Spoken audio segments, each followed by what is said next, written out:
is that so many people have gone through so many tragedies in their life, yet they still pick themselves up. Yes. And I think that's so critical, isn't it? Yes, the soul is very resilient, is really what it is. It's resilient. And these lessons are hard this time around, the very, very hard ones. But, yeah, I think there's an inner knowingness, an inner light, an inner awareness that most people have, whether it's conscious or not, that they go to, that they know exists. Mm-hmm. North Hollywood, California, it's Greg's turn on Coast to Coast. Hey, Greg, good morning. Good evening, everybody. Yeah. I was wondering if James can tell me who or what may be guiding me more, if he can sense this. Since I was a little kid, I was raised in a lower middle-class family and typical childhood and all. And when I hit 9 years old, I was in an accident riding a bicycle down a 150-degree angles hill where all the bicyclists would gather, and I was knocked unconscious from a fall there. The bike flipped over or something happened to me, and I was unconscious for 3 days. But ever since then, looking back, I have pretty good memory of following my life's history. I've noticed strange things happen as I went through life.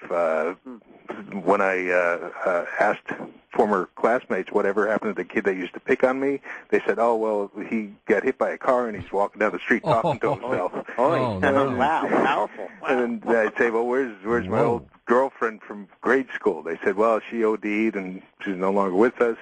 And I said, "What about so-and-so and so-and-so?" And they said, "Oh, they were in a drug ring and, in rehab now and all this." So as I progressed, just I've noticed strange things happening and the vibration changes, and the vibration around you changes, the energy around you changes, which means the people around you will change. If they're not at the same vibration that you're at, they'll be gone out of your life. And that's why I always tell people, love yourself, love yourself, love yourself. Say, healthy am I, happy am I, holy am I. And when you direct love toward yourself, toward your being, it changes the whole energetic field around you, and people won't stay in your energy field much longer. I don't know, does anyone ever play a violin around you at all? It might sound very, very weird. Well, I am in the entertainment business. You are. I keep on seeing a gentleman around you with a violin, so I don't know if you've heard a man playing a violin or there's something significant with a violin. I was a fan of Jack Benny's. Okay. I just get there's a man around you with a violin who looks after you. So I don't know if you're a relative or someone else, but...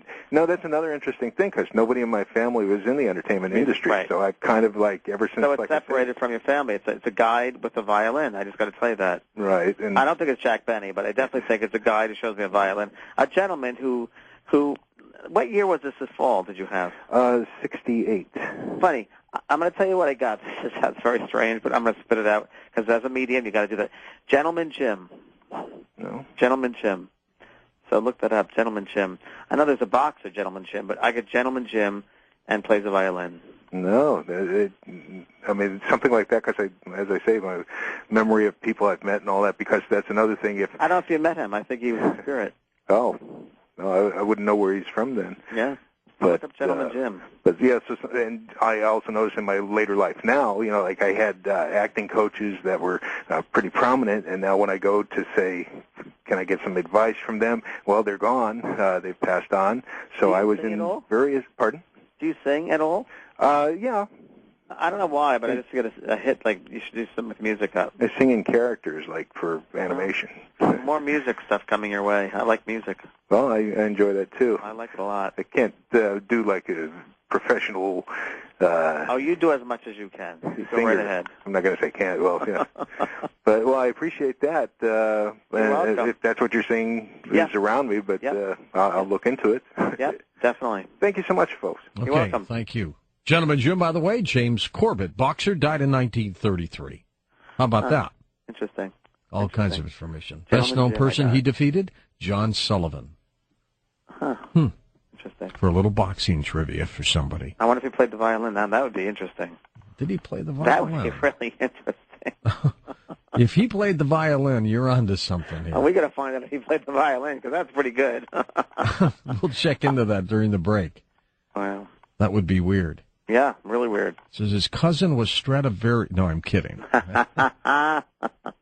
All right, we're going to take some more phone calls, final calls, when we come back in just a moment right here on Coast to Coast AM with James Van Praag. His website, VANPRAAGH.com, vanprog.com, linked up at coast-to-coast-am.com. We're talking about his latest work, Growing Up in Heaven. Of course, he's got a couple others out there as well, Unfinished Business and Ghosts Among Us.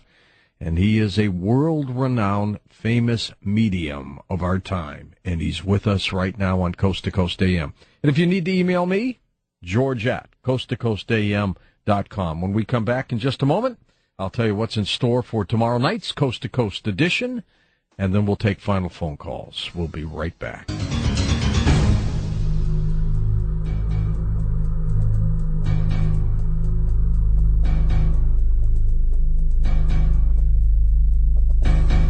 And welcome up as we talk about Growing Up in Heaven with James Van Prague. Let's go to final phone calls. You ready for them, Jim? I am. Here we go. Let's go to Salem, Oregon. Lori, west of the Rockies. Thanks for holding, Lori. Hi, George. Thank you. Sure. Hi, James. Hi, Lori. Hi. My question was, I'm just very curious.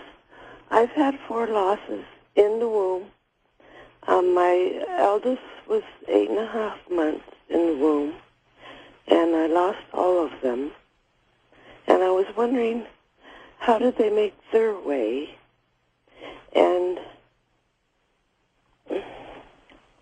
Well, in a situation like that, Lori, when it's a natural abortion, which is what it is, natural.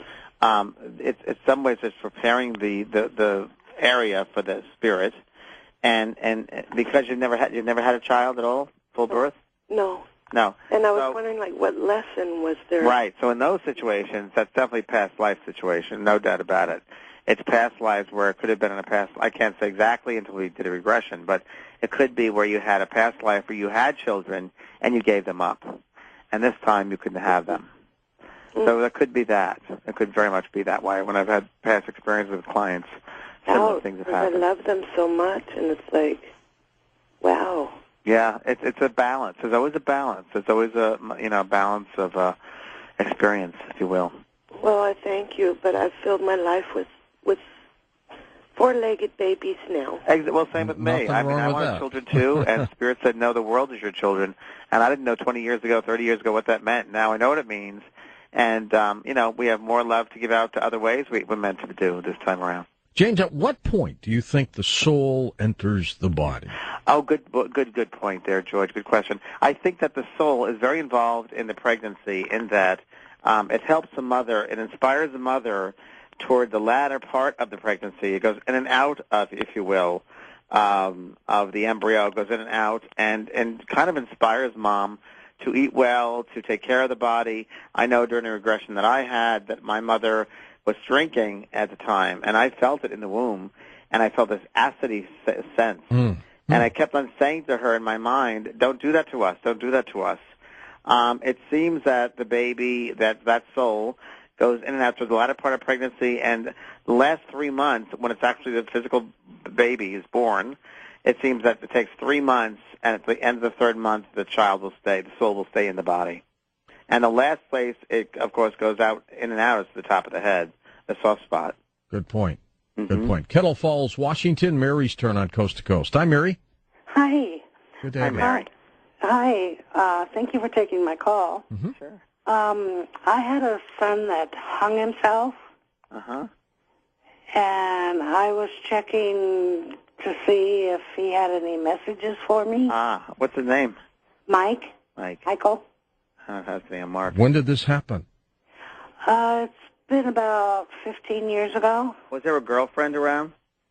No, he was gay. He was gay. Was there a relationship he was involved in or wanted to be involved in? Yes. Yeah. I got to tell you that I feel that it would involve some kind of emotional upset, and that there's a relationship upset or emotional upset, and this was a result of emotional upset, and that he knows better now. You have a garden for him? Pardon? You have a little garden for him? No. No? Oh, okay. I don't know if you have a rose bush or a garden or something, but he refers to that.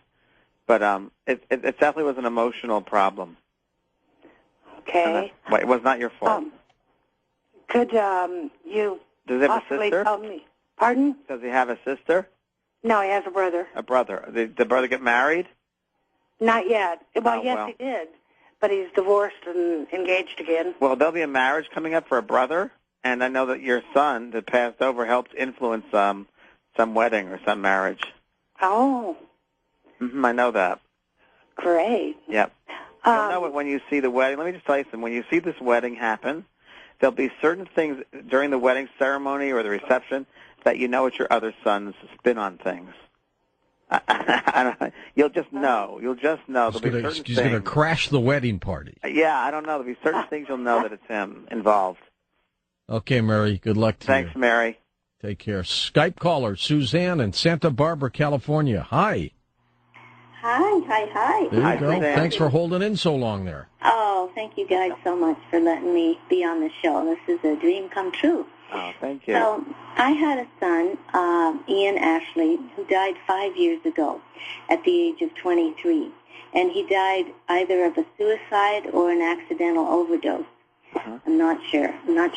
And he had struggled with a mood disorder for about 9 years, but was finally finding his self-love and finding his way into manhood. But he got one dirty test, after one night's relapse.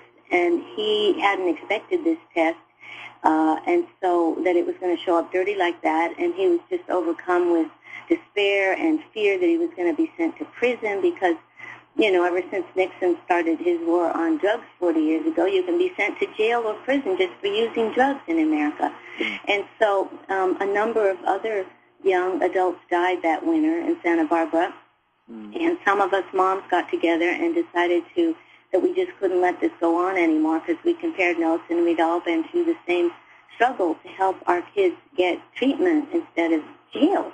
And so I just have this, we started an organization called Families Act, and we're working, in our community and beyond to try to turn this whole system around so that people who are going through adolescence and going through depression and mood disorders can get help.